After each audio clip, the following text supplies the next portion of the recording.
सही है। दवाई का खुद पे असर पहले देखेंगे, बाद में लोगों को खिलाएंगे। True. मैं आपको पूछना चाहता हूँ, आप क्या अलग कर रहे हैं? मैं जो वास्तु करती हूँ, मैं वास्तु का डिग्री गूगल सैटेलाइट से लेती हूँ। इट्स नॉट दैट कि हम एक बिल्डिंग में गए, खड़े हुए, कंपास निकाला और डिग्री निकाल दिया। तो आपका मतलब है कि वास्तु के साथ कुंडली का बहुत अच्छा कनेक्शन है। हाँ हाँ। लोगों को ऐसा लगता है वास्तु एक दर्द की दवा है, जो अभी खाया और तुरंत आराम हो गया। वैसे ही मतलब एक जादू की छड़ी है। एक घर को भी अकॉर्डिंग टू वास्तु मेच्योर होने के लिए 1 ईयर, 7 ईयर, 11 ईयर या फर्दर 21 ईयर्स लगते हैं। Hello everyone and welcome to this episode of amazing fables. क्या आप अपने सराउंडिंग्स को चेंज कर सकते हैं, या आपके इर्द गिर्द जो चल रहा है उसे कंट्रोल कर सकते हैं? जी हाँ, हम कंट्रोल कर सकते हैं, और ये बताएंगे आज हमारी गेस्ट इस एपिसोड में, जो है Mrs Rachna Siotia. She is a certified astro vastu consultant practising since 3 years under the name of Vriddhi and life. तो रचना जी हमारे पूरे एपिसोड में हमारे साथ मौजूद रहेंगी, और आप एपिसोड को अंत तक देखिए ये जानने के लिए कि आप अपने लाइफ में वास्तु को इनकलकेट करके कैसे चेंजेस ला सकते हैं।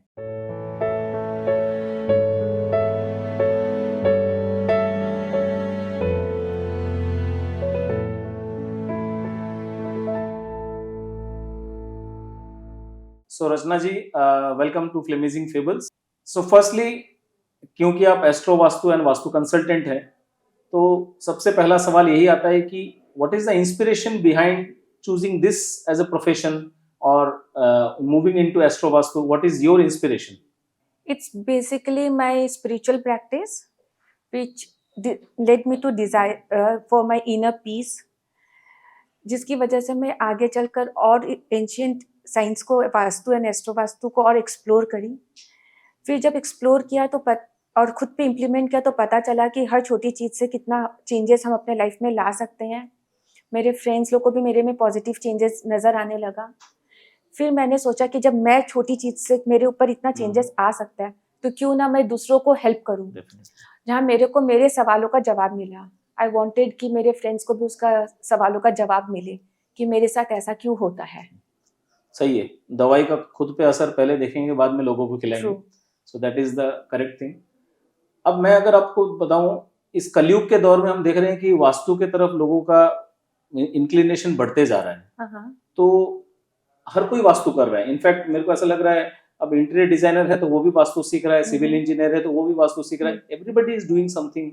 सो मैं आपको पूछना चाहता हूँ, आप क्या अलग कर रहे हैं? जैसे मेरे को ऐसा लगा कि आपका एस्ट्रो वास्तु जो वर्ड है, I have heard it not regularly, I suppose. So आप क्या अलग करते हैं, या कैसे अलग करते हैं?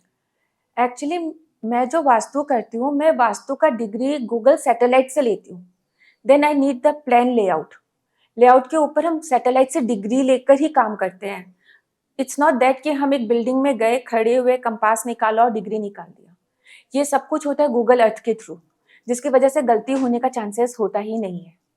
फिर उसके बाद हम हर जोन को, 4 जोन को 8 में और 8 को फर्दर 32 में डिवाइड कर वर्क करते हैं। और आजकल वास्तु हर फील्ड में इम्पोर्टेंट हो गया, चाहे आप सिविल इंजीनियर का बात कीजिए या आप इंटीरियर का कीजिए, तो vastu is very important in all the field. And astro vastu is like birth chart is aligned with vastu. Both of them are inter related. तो vastu and astro vastu is like 2 different subject. Okay okay. So आपका मतलब है कि वास्तु के साथ कुंडली का बहुत अच्छा कनेक्शन है। हाँ हाँ। ओके। सो अब नेक्स्ट क्वेश्चन पे आते हैं। मैं ये जानना चाहता हूँ, there are some misconceptions about vastu. लोग बहुत मिसकंसेप्टेड रहते हैं। फॉर एग्जांपल, जैसे जो कॉमनली मैं सुनते आ रहा हूँ, लोगों को ऐसा लगता है वास्तु एक दर्द की दवा है, जो अभी खाया और तुरंत आराम हो गया। वैसे ही मतलब एक जादू की छड़ी है कि वो तुरंत काम करना चाहिए। पर मेरे को ऐसा लगता है this is the most common misconception. ऐसे और कोई मिसकंसेप्शन अगर आप बताना चाहे हमारे लिसनर्स को? एक्चुअली वास्तु के लिए लोगों को लगता है कि डेमोलिश करना बहुत इंपॉर्टेंट है, जो कि ऐसा नहीं है। जैसे मैं अभी बताई कि हम लोग हर जोन को 4 को 8 को 8 में 8 को 16 और 32 में डिवाइड करते हैं। तो इससे क्या होता है, बहुत छोटा सा कॉर्नर हम लोग को मिलता है जिसमें हम रेमेडी करें और वो वर्क करता है। तो डेमोलिश करना it's not the solution. It's की एग्जैक्ट जोन निकाल कर उसके ऊपर काम करो, वो ज्यादा काम करता है।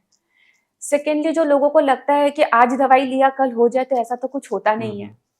एक घर को भी अकॉर्डिंग टू वास्तु मेच्योर होने के लिए 1 ईयर, 7 ईयर, 11 ईयर या फर्दर 21 ईयर्स लगते हैं। हाँ, जब हम वास्तु करते हैं तो within a week we start feeling positivity, पर ग्रेजुअली हम लोग को रिजल्ट मिलता है, लेकिन ये नहीं है कि रातों रात हम सोचे कि कल ही हमें रिजल्ट मिल जाए। एंड ऑब्वियसली आई थिंक कि आपके पास अगर कोई आ रहा है तो उसका माइंडसेट पहले से पॉजिटिव होना पड़ेगा कि मेरे को आपके पास आने से रिजल्ट मिलेगा। जैसे हमारे बचपन में होता था, हमको बुखार था तो डॉक्टर के पास जाते हमारी बुखार ठीक हो जाती थी। हम जैसे डॉक्टर से सुनते हैं ना हाँ। कि ये इंसान खुद जीना ही नहीं चाहता तो दवाई कैसे काम करेगा। एक्चुअली सो हाल ही में आपने BNI फ्लेमिंगो ज्वाइन किया है, सो मैं जानना चाहूंगा BNI के साथ आपका एक्सपीरियंस कैसा रहा है? मतलब आपने अभी आपको कुछ महीने हो चुके हैं BNI में मीटिंग्स अटेंड करते हुए, लोगों से मिलते हुए, सो आपका BNI का experience relating to your category कैसा रहा है? लोगों का रिस्पॉन्स कैसा है? रिलेटेड टू BNI काफी पॉजिटिव है लोगों का मेरी तरफ, क्योंकि जब मैं ज्वाइन करी थी तो किसी ने भी एस्ट्रो वास्तु के बारे में नहीं सुना। जो मेरे सामने आ रहे हैं सबको एस्ट्रो वास्तु जो टर्म है बहुत नया लग रहा है, एंड जब वो मेरे से एस्ट्रो वास्तु का सोल्यूशन ले रहे हैं and it actually works on them, तो मेरे को भी काफी अच्छा लगता है। डेफिनेटली सक्सेस स्टोरीज आ रही है उनसे। ग्रेट। सो आपने सक्सेस स्टोरी का जिक्र किया, so can you tell us one success story as you are already 3 years more into the practice of Astro Vastu, so you must have very common success stories, but we want to know at least 1 or 2 success stories where जहां आपको change देखते ऐसा लगा कि yes मैं astro vastu consultant हूं, I am happy to have this as my profession because you saw such great change in someone's life. Yeah, true. Actually आजकल हम क्या करते हैं, गूगल देखकर अपने घर में वास्तु इम्प्लीमेंट कर देते हैं। yes. हमें लगता है हमारा ये ईस्ट है, हमारा नॉर्थ है, एंड वी इम्प्लीमेंट अकॉर्डिंगली। तो मेरा जो क्लाइंट था वो अपने घर में उसको लगा ये उसका ईस्ट रूम है, देन ईस्ट में green colour goes well, mirror goes well with the east corner, and उसका इंटरव्यू उनको क्लियर करना था। तो उसने क्या किया कि अपने रूम में सारे एलिमेंट्स को ऐड कर दिया, and then he was bed ridden.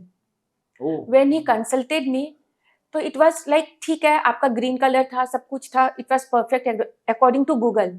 लेकिन जब मैंने उनका बर्थ चार्ट एनालाइज किया तो मैंने देखा कि बर्थ चार्ट में the planets which is debilitated वो उसको इफेक्ट कर रहा है।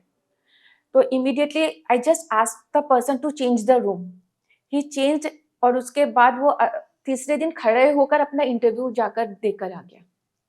तो इट वर्क सो सून। तब तो यहाँ जादू की छड़ी जैसे ही काम किया। हाँ। सो हम ये समझ सकते हैं कि अगर वास्तु आपको सही भी कर सकता है तो गलत भी कर सकता है अगर गलत तरीका से इम्प्लीमेंटेड है। बिल्कुल सो डेफिनेटली एक कंसल्टेंट का राय लेना जरूरी है इसमें। सो अब इस तरीके से हम अगर आते हैं, आगे चलते हैं, तो आप हमारे लिसनर्स को कुछ ऐसी 3 स्मॉल टिप्स देना चाहेंगे जिससे एक किसी आदमी का वर्क प्लेस, आदमी हमेशा कमाई के बारे में सोचता है, आपके पास भी कई क्लाइंट्स जो आते होंगे, मैक्सिमम का रिक्वायरमेंट होता है कि मेरी कमाई बढ़ जाए। तो अगर कमाई बढ़ाना है तो वर्क प्लेस को अपलिफ्ट करना पड़ेगा। सो can you give us 3 small tips so that a work place can be uplifted instantly? सबसे पहले अपना एंट्रेंस को क्लटर फ्री, उसको बहुत अच्छे से डेकोरेट करके रखिए। मैं काफी वर्क प्लेस अटेंड करी हूँ जहाँ पे डस्ट वगैरह थोड़ा रहता है, वो क्लीन होना जरूरी है। एंड द थर्डली, अपने बर्थ चार्ट के हिसाब से जो आपको बहुत अच्छा आपका प्लैनेट सपोर्ट कर रहा है, उसी प्लैनेट के जगह में अगर आप बैठोगे एज अ ओनर तो obviously no one can stop you. So basically 3 tips इनसे जो हमको मिली है। फर्स्टली, आपका एंट्रेंस जो है वो क्लटर फ्री होना चाहिए, डेकोरेटेड रखिए, डस्ट फ्री होना चाहिए, मतलब हमको अपना वर्क प्लेस क्लीन रखना चाहिए, एंड जो ओनर की सीटिंग पोजीशन है उसको हम लोग को बर्थ चार्ट के साथ अगर अलाइन करें। Okay, thank you for all this things. So अब आगे चलते हुए मैं जानना चाहूंगा, लोग आपको कब बुलाएं? देखिए, हर लोगों की जिंदगी में कुछ ना कुछ रिक्वायरमेंट है, पर लोग आपको कब बुलाएं? अगर आप बताना चाहें कि हाँ लोग आपको कब बुलाएं। देखिए, हर आदमी परेशानी में है मेरे हिसाब से, सबकी परेशानी अपने हिसाब से अलग अलग है। सो एक कॉमन लाइन आप कब बोलेंगे कि हाँ लोग आपको कब बुलाएं? जब एक इंसान को दिल से लगे कि हाँ मेरे लाइफ में कुछ उतार चढ़ाव चल रहा है, तो ऑब्वियसली वो अगर हमसे कंसल्ट करेंगे तो हम उनको ये जवाब दे सकते हैं कि ऐसा क्यों हो रहा है। एंड अगेन मैं बैक टू फर्स्ट क्वेश्चन, मेरे साथ ऐसा क्यों होता है? ये जनरली हर इंसान के अंदर रहता है, मेरे साथ ही ऐसा क्यों होता है? तो इसका जवाब हमारे पास है। तो इससे जुड़ा एक और सवाल आता है, क्या लोग आपके पास तभी आए जब वो परेशान हो? इट्स नॉट नेसेसरी कि वो तभी है। अगर वो कुछ अपना नया घर बना रहे हो, नया ऑफिस ले रहे हो, तो हम लोग उसका एनर्जीज, उसका वास्तु चेक कर कर अकॉर्डिंगली हम लोग उसको अलाइन कर सकते हैं। ऐसा नहीं है कि ये प्रॉपर्टी खराब है, प्रॉपर्टी कोई खराब नहीं होती है। Okay. प्रॉपर्टी को, एनर्जी को हम लोग देकर उसको सही कर सकते हैं, पॉजिटिव बना सकते हैं। ग्रेट। सो कुछ रैपिड फायर क्वेश्चंस लेते हैं आपसे, ताकि हमारे लिसनर्स को आपके चॉइसेस भी पता चले। सो मैं ऑप्शंस दूंगा और आप झट झट उसका जवाब दीजिएगा। हाँ, सो कुछ आपके कैटेगरी से रिलेटेड है, कुछ हाँ। आपके जीवन से रिलेटेड है। So firstly, would you prefer a kundli और a tarot card? Any day kundli. So would you like office vastu और होम वास्तु? होम वास्तु, अगर हम ठीक से सोएंगे, शांति से जिएंगे तो काम करने में ज्यादा मन करेगा। ग्रेट। चाय या coffee? Any day sham chai. So mountains और beaches? My birth place is within mountain, तो I will go for mountain. Great. आप एस्ट्रोलॉजी और एस्ट्रो वास्तु या वास्तु? एस्ट्रो वास्तु। एस्ट्रो वास्तु। अगर किसी सेलिब्रिटी को आपको एक एडवाइस देनी हो, एक वास्तु एडवाइस देनी हो, तो आप वो सेलिब्रिटी कौन होगी? Bollywood celebrity. आज के डेट में Alia, she is making a new house. So we also prefer कि हाँ, आलिया आपको एज ए वास्तु कंसल्टेंट बुलाए। Thank you so much. अब आप एक शब्द में अगर बताने चाहे अपनी एस्ट्रो वास्तु की जर्नी को, तो आपको वन वर्ड क्या होगा? इनोवेटिव। इनोवेशन। Okay, great. क्योंकि enlightment. Enlightenment, yes. So innovation and enlightenment, क्योंकि इनोवेशन जैसे हमने बोला, हमने डिस्कस भी किया, astro vastu is not very commonly used, so definitely it's an innovation. और जब कोई वास्तु से अपने तारों को सही कर लेता है तो इट्स एनलाइटनमेंट फॉर देम। सो अब हमारे लिसनर्स के लिए कुछ ऐसी टिप्स बताइए जो वो इंस्टेंटली यूज कर सकते हैं, जो वास्तु के लिए उनको, मान लीजिए 2025 से रिलेटेड ऐसा कुछ हो जो लोगों को अपनी जिंदगी को सरल बनाने में इस्तेमाल की जा सके। जैसे अभी पता है सबको कि 2025 मंगल का ईयर है, तो आई वुड रिक्वेस्ट एवरीवन कि आप रेड को थोड़ा कम अपने ऊपर यूज करिए, गाड़ी थोड़ा स्लो ड्राइव करिए, एंगर कंट्रोल करिए, क्योंकि जिसका मंगल डेबिलिटेटेड है या सुपर पावर है वो सबको हार्म करेगा। ओके, सो बेसिकली यही समझ में आ रहा है कि हम गूगल पे या इंस्टाग्राम पे रील्स तो देख सकते हैं, हाँ। पर हर रील को अपने पे इम्प्लीमेंट करना जरूरी नहीं है। जरूरी नहीं है, नहीं, मैं बोलूंगी बिल्कुल भी इम्प्लीमेंट मत करिए अपने ऊपर।